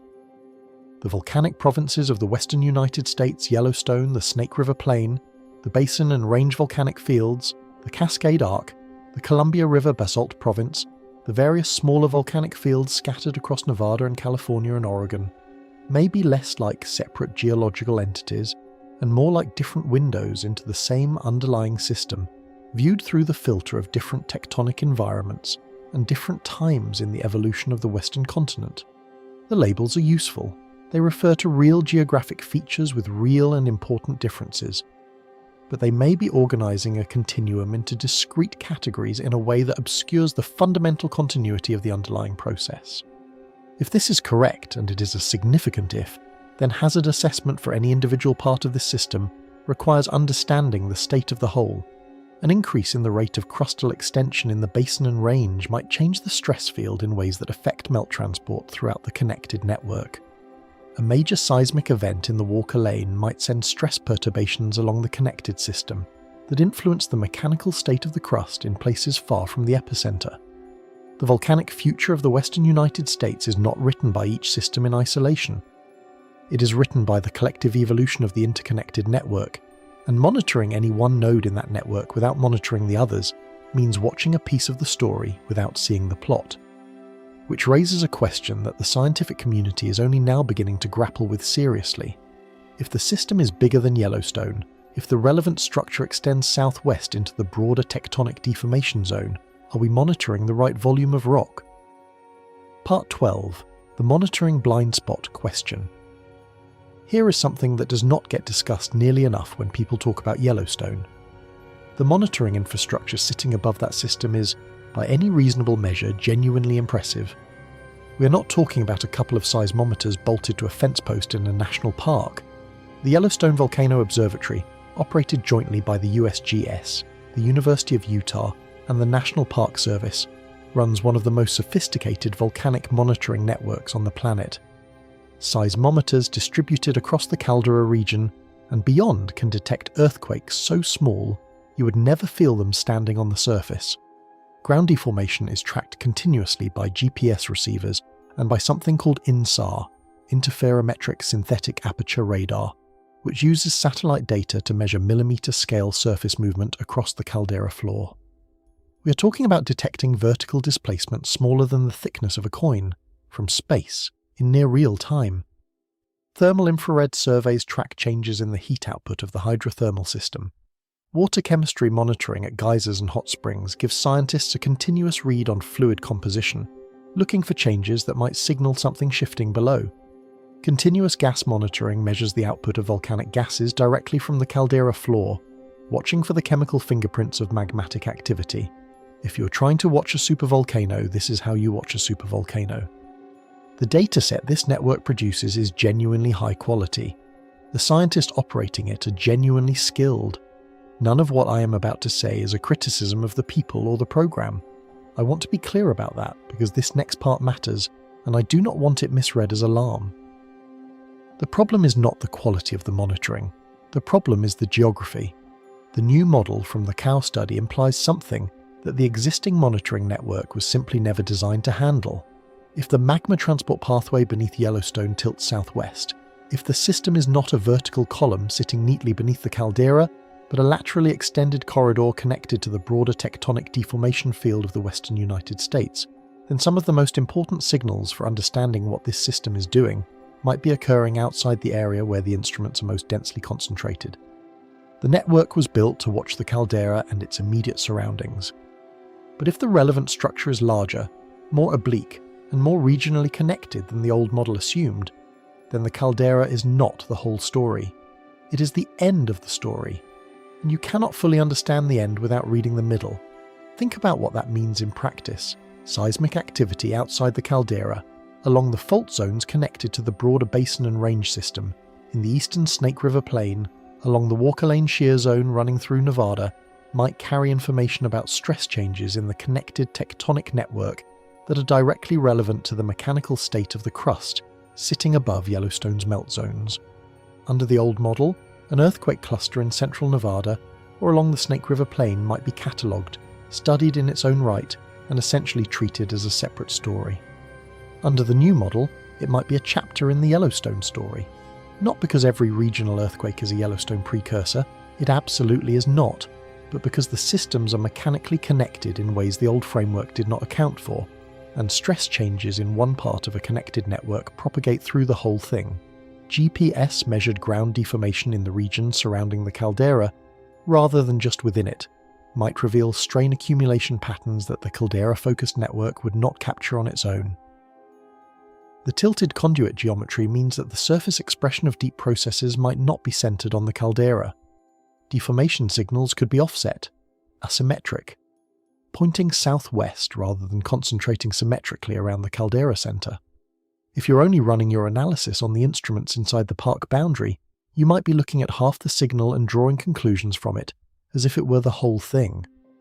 Magnetotelluric surveys, the kind of imaging that measures electrical conductivity in the rock and is sensitive to the presence of partial melt, extending southwest of the caldera along the inferred conduit pathway, could potentially reveal changes in the conductivity structure that would indicate movement of melt through the transport system. That kind of survey coverage does not currently exist in the region between the caldera and the broader basin and range province, in any systematic, continuously updated form. The instruments that would catch that signal are not yet in place. And here is the part that I find genuinely fascinating from a scientific standpoint, even setting aside any hazard implications. The issue is not just about where the instruments are pointed, it is about how the data that already exists has been interpreted.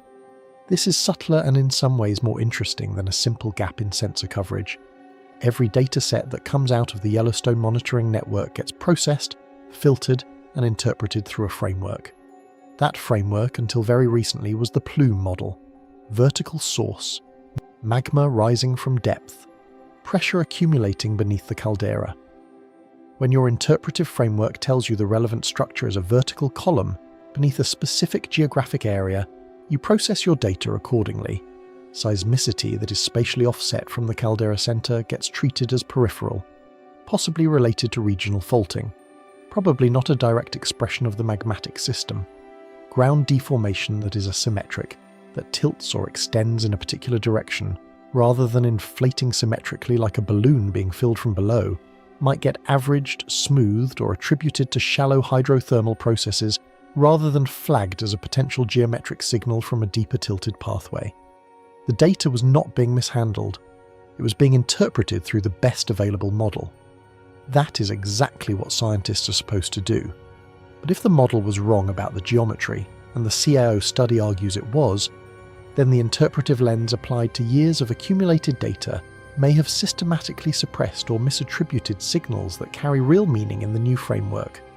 The datasets themselves may contain information that has not been extracted yet. Not because the information was hidden or destroyed, but because the model framework used to look for it did not predict it would be there. This is the observational equivalent of what the paper describes about the physical system. Just as geologists may have been looking for a vertical plume that was not there, watching the wrong pathway while the actual transport corridor tilted obliquely beneath their instruments, scientists interpreting monitoring data may have been watching the wrong volume of rock, drawing the boundary of the relevant system too tightly around the caldera, treating regional signals as noise when some of them may have been signal all along. Let me be precise about what I'm not saying. Yellowstone is not unmonitored.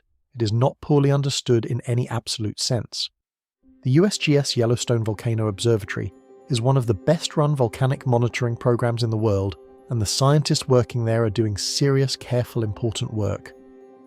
The monitoring network has successfully tracked decades of ground deformation cycles, earthquake swarms and hydrothermal changes in extraordinary detail.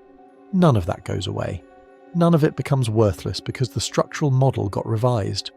What it means is that the expansion and reorientation of the monitoring infrastructure, guided by the geometric predictions of the new model, extended southwest along the inferred conduit pathway, calibrated to watch the right volume of rock rather than just the caldera interior, is now a direct scientific priority that follows from this paper's findings. Not because there is an emergency, but because good science demands that your instruments match your model, and right now they do not. Because the model changed faster than the instrumentation can, and it means that some of the questions we most want answered about Yellowstone's behaviour, questions about how fast melt is accumulating in the shallow zones, about whether the stress state of the overlying crust is changing in ways that matter for mechanical stability, about how connected the different parts of the transport system actually are, may require data from instruments that simply do not exist yet, from networks that have not been deployed, from surveys that have not been conducted, from a monitoring footprint that is larger, more regionally integrated, and more geometrically informed than the one currently in place. That is where the science stands right now. Not at the edge of eruption, not in a state of panic or crisis, but at the edge of a new map, one that is more accurate than the old one, more honest about what it does and does not show, and which makes it very clear that some of the territory it is trying to describe is still, at this moment, blank. And in geology, blank spaces on the map are not reassuring. They are not dangerous either. They are simply unread. The ground is doing something down there. We have gotten better at listening, but we are not yet listening in all the right places. And what we eventually hear from the places we have not yet reached, that is still, for now, an open question. Part 13. The origin problem that remains unsolved. Let me give credit where it is due. The SAO study answers some genuinely difficult questions with unusual clarity. For the first time, we have a coherent geometric framework for the magma transport system beneath Yellowstone that holds together across multiple independent datasets: seismic tomography, magnetotelluric conductivity mapping, and geodynamic flow simulation, all pointing at the same tilted southwest dipping structure. It explains features of the Yellowstone geological record that the old plume model was never comfortable with. The distributed melt zones spread across multiple depths instead of pooled in a single reservoir. The absence of a large coherent magma chamber that decades of imaging should have found if it existed. The volcanic quiet of the eastern Snake River Plain during a period when the old model would have predicted at least some residual activity. And perhaps most importantly, it reframes the eruption question in terms of crustal mechanics rather than thermal accumulation, which gives hazard assessment a more physically honest foundation than the pressure cooker model ever provided. So the transport question, how does melt move from where it originates in the upper mantle to where we find it at shallow crustal levels beneath Wyoming, is now substantially better understood than it was a year ago. That is real scientific progress, and it deserves to be recognized as such. But here is the thing about answers. Every good answer in science comes attached to a new question. And the question this paper cannot answer, the one that sits at the foundation of everything else, is the one that matters most for understanding where this system is headed. Why is there meltdown there at all? That sounds like it should be a simple question. It is not. The source of the melt, the fundamental energy input that drives the entire Yellowstone system, from the deep upper mantle all the way up through the tilted conduit to the crystal mush zones and the hydrothermal features at the surface, remains genuinely unresolved, not partially understood, not almost figured out, genuinely, honestly, scientifically unresolved, and this is not a minor gap in the knowledge base. It is the gap, because without understanding what generates partial melt in the upper asthenosphere beneath the western United States, you cannot determine whether that generation is steady or intermittent. You cannot tell whether it is accelerating or decelerating. You cannot predict how the system will evolve over the next million years or the next 10 million. You cannot even say with confidence whether the current architecture, the tilted conduit, the distributed mush zones, the whole connected network, is a permanent feature of this part of the continent, or a transient stage in a tectonic evolution that will eventually shut the system down. The transport model is strong, the source model is a work in progress, and a system where you understand the plumbing but not the water supply is a system you only partly understand. So what are the candidates? What do scientists think might be generating partial melt in the upper mantle beneath the western United States? There are three broad categories of mechanism, and the honest answer is that none of them individually provides a complete explanation that the scientific community has fully agreed on. Each one explains part of the picture, none explains all of it. The first involves volatile flux from subducted slab material. Here is the basic idea. When an oceanic plate descends into the mantle at a subduction zone, the way the Juan de Fuca plate is currently descending beneath the Pacific Northwest at the Cascadia subduction zone, or the way the old Farallon plate descended beneath North America over tens of millions of years before breaking apart into fragments, it carries with it a cargo of water and carbon dioxide locked into the mineral structure of the rock. As the descending slab sinks deeper and heats up, it undergoes a series of chemical reactions that release those volatiles. The water and CO2 migrate upward into the overlying mantle, and here is the critical part. Water dramatically lowers the melting point of mantle rock. Rock that would remain perfectly solid under dry conditions can begin to partially melt when water is introduced, even at temperatures that would otherwise be insufficient to generate any melt at all. This mechanism is extremely well established for arc volcanism. It is essentially the reason the Cascade volcanoes exist. Mount Rainier, Mount St. Helens, Mount Hood, all of them are ultimately powered by water being squeezed out of the descending Juan de Fuca plate and triggering melting in the mantle above it. The question for Yellowstone is whether volatile flux from slab fragments at the relevant depths and locations beneath the interior western United States is sufficient to explain the melt generation there. The slab geometry is complicated. The Farallon plate broke apart. Fragments are at various depths and positions. Whether the volatile release from those fragments is happening in the right place, at the right depth, and in sufficient quantities to drive Yellowstone-scale magmatism is something the models have not yet pinned down convincingly. The second mechanism is decompression melting driven by mantle flow. This one works differently.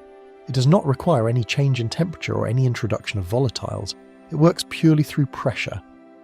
When the upper mantle flows upward, because tectonic forces are stretching and thinning the overlying lithosphere, or because the dynamics of the mantle convection system are drawing material toward the surface in a particular region, the reduction in confining pressure can cause the rock to melt even without getting any hotter. This is actually the dominant mechanism for magma generation at mid-ocean ridges, where the seafloor is spreading apart and mantle material wells up into the gap, decompressing as it rises and partially melting in the process. The Basin and Range Province, that extraordinary landscape of alternating mountain ranges and flat valleys stretching across Nevada, Utah, Arizona and into adjacent states, has been created by exactly this kind of extensional thinning of the continental crust over the past 30 million years or so. That extension reduces pressure on the underlying mantle.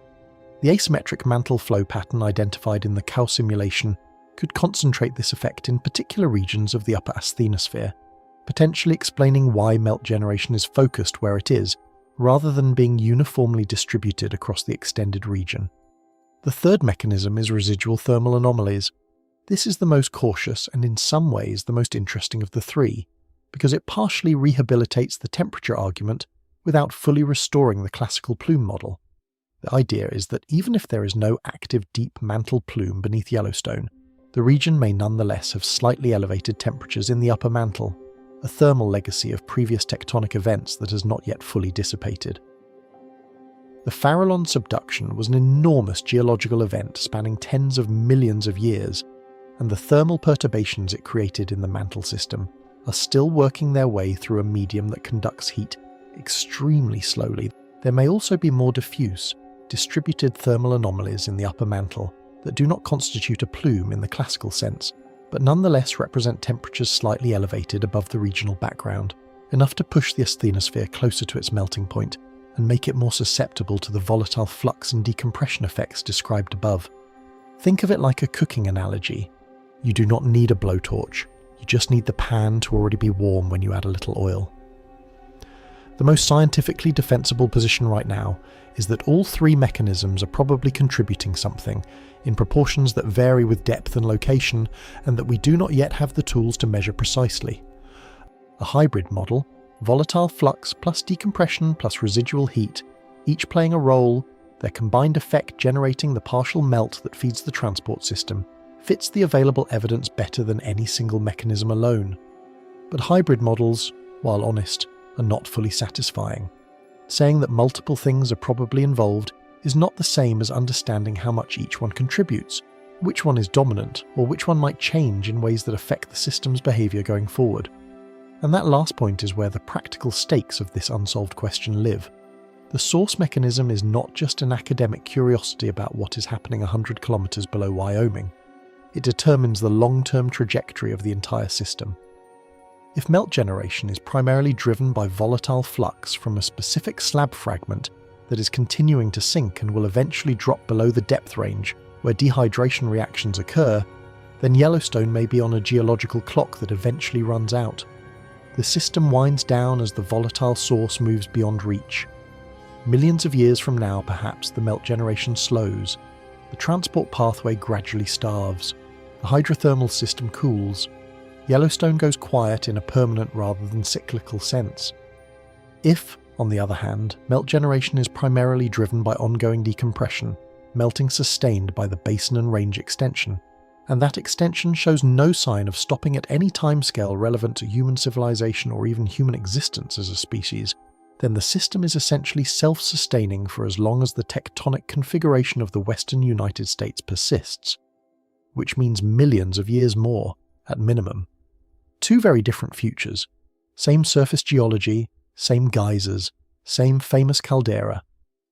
But the question of which future is real depends entirely on understanding the source. And right now, we do not understand it well enough to say. The transport model is strong, the source model is uncertain. And a system you only half understand is a system that still has the capacity to surprise you. That is not a reason for fear, but it is absolutely a reason to keep asking the question. Part 14. Competing interpretations inside geophysics. Every paradigm shift in science looks clean in retrospect. The history of science as it is taught, Copernicus overturning Ptolemy, Einstein overturning Newton, plate tectonics overturning fixism, presents these transitions as moments of decisive clarity, when new evidence made the old model impossible to defend, and the scientific community embraced the new framework with something approaching gratitude. The reality is invariably messier, longer and more contentious than the retrospective narrative suggests. Paradigm shifts happen over decades, not overnight, and the period of transition is characterized not by consensus, but by productive, sometimes frustrating, sometimes acrimonious disagreement. Yellowstone is in that period of transition right now. The cow paper represents a significant data-driven challenge to the plume paradigm, but it does not represent the unanimous verdict of the geophysics community. There are careful, well-informed, technically sophisticated researchers who continue to argue that the plume model, appropriately modified and refined, remains a better fit to the totality of available data than the distributed flow model. Their arguments are not based on ignorance of the new paper or on blind institutional loyalty to an old framework.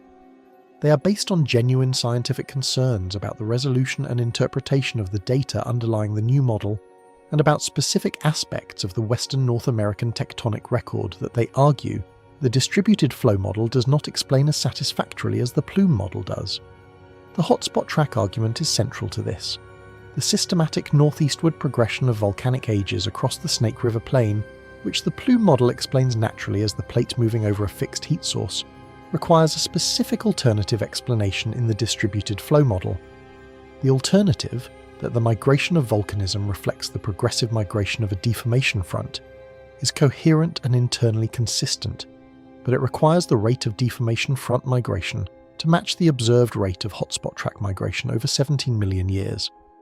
Whether the tectonic processes involved can produce the right migration rate in a physically self-consistent model is something that is still being evaluated. There is also the question of the helium isotope signature. Yellowstone's hydrothermal gases show elevated ratios of helium-3 to helium-4, a signature associated with material from the deep mantle, because the deep mantle has retained primordial helium-3 from the formation of the solar system, while the shallower mantle and crust have had most of their helium-3 converted to helium-4 by radioactive decay. The elevated helium-3 signal at Yellowstone has been used for years as an argument for a deep mantle plume source, because a deep plume would be expected to carry primordial deep mantle material, including its distinctive helium isotope signature, toward the surface. In the distributed flow model, where the melt originates in the upper asthenosphere rather than the deep mantle, explaining the elevated helium-3 signal requires either that the upper asthenosphere in this region has an anomalously high helium-3 content for some other reason, or that a minor component of deep mantle material is present in the transport system without constituting a full classical plume. This is an active debate. There are plausible explanations within the distributed flow framework for the helium signature, but they have not yet achieved the kind of broad acceptance that would quiet the objection.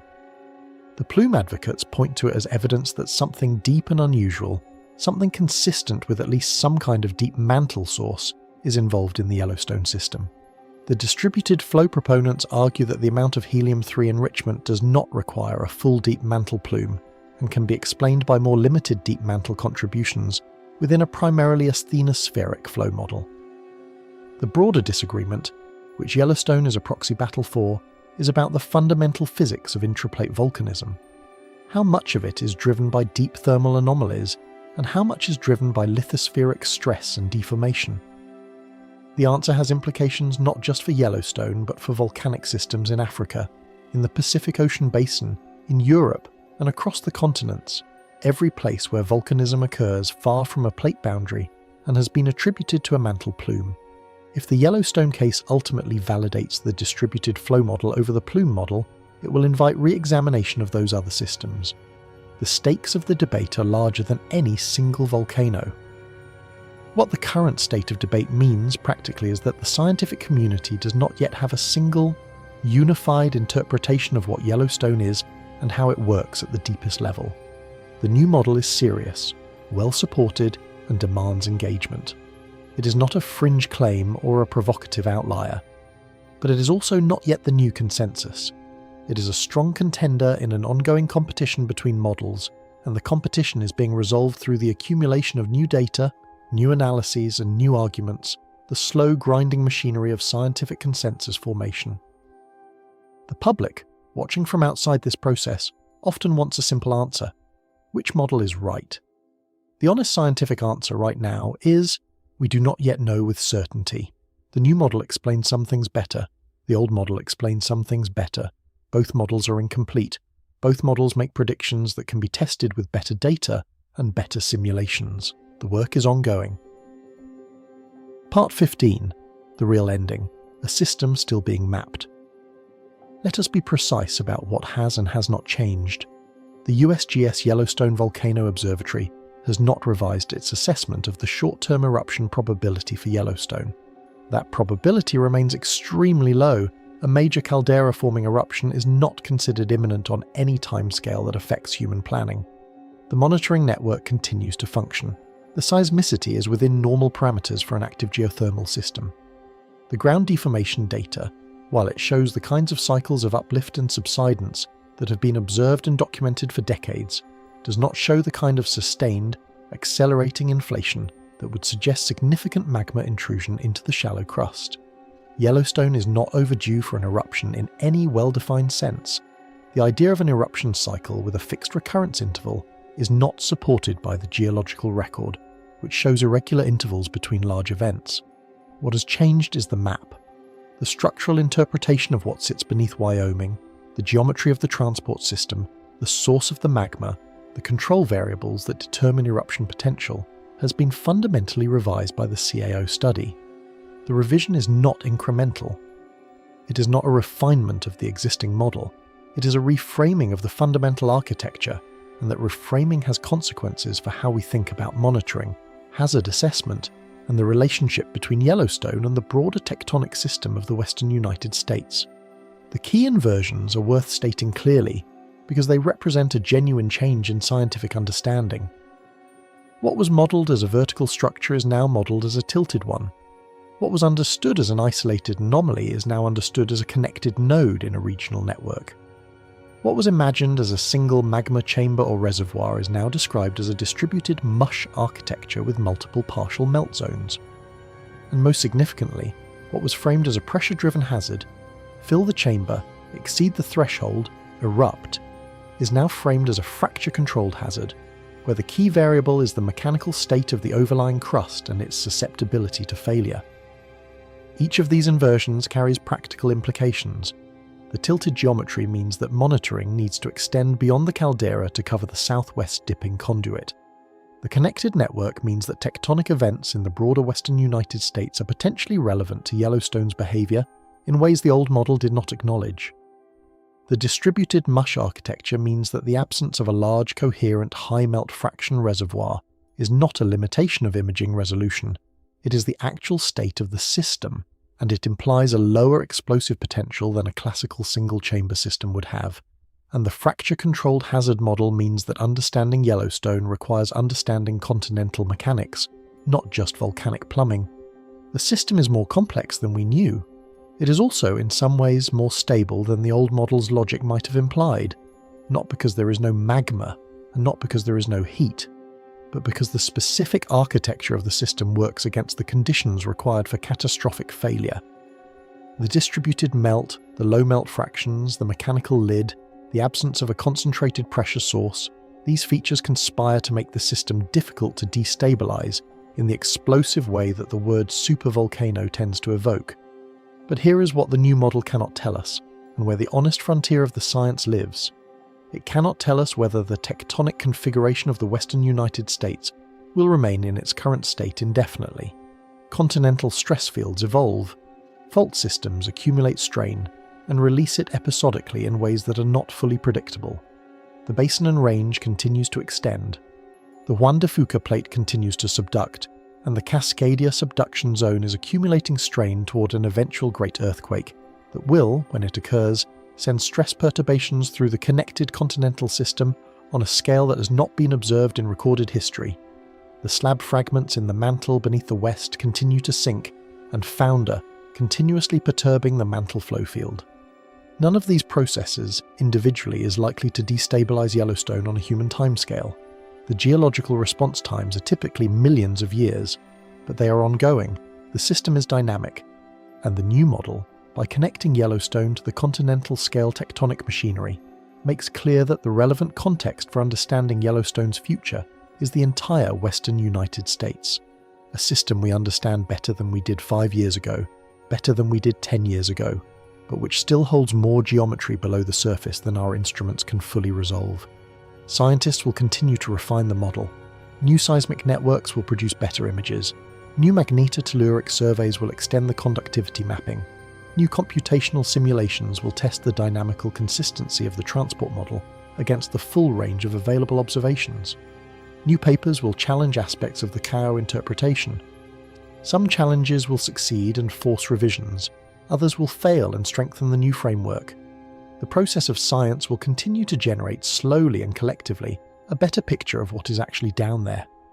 What we know now is more than what we knew in March of 2026. We have a new framework. We have a new geometry. We have a new set of questions that are more specific, more testable, and more physically grounded than the questions the old model generated. The map changed. In science, when the map changes and becomes more accurate, that is progress. Even when the new map is harder to read than the old one, even when the new map raises questions the old map never had to ask. The ground beneath Yellowstone is doing what it has always done, hosting the slow, patient, immensely powerful conversation between the interior of the Earth and the surface we live on. We have gotten a little better at listening to it, but anyone who tells you they can fully transcribe what it is saying is not yet telling you the full truth. somewhere beneath the steam and the shifting ground of Wyoming, through a tilted corridor of partial melt guided by continental stress fields, we are still mapping through distributed zones of crystal mush at fractions too low to mobilize, through a crust that has held firm for 640,000 years and whose eventual fate is determined by forces that connect it to the entire western coast of North America. The system continues. Patient. Active. Only partly seen. The last thing the old model was sure of was where the heat came from. The new model is not yet sure of that either, and perhaps that is the most honest thing that can be said about Yellowstone right now. We can see more than we could before. We cannot yet see everything, and what we have not yet seen may turn out to matter most. That is not a reason for fear, it is a reason for attention. The planet is still talking. The only question is whether we are listening carefully enough and to the right places.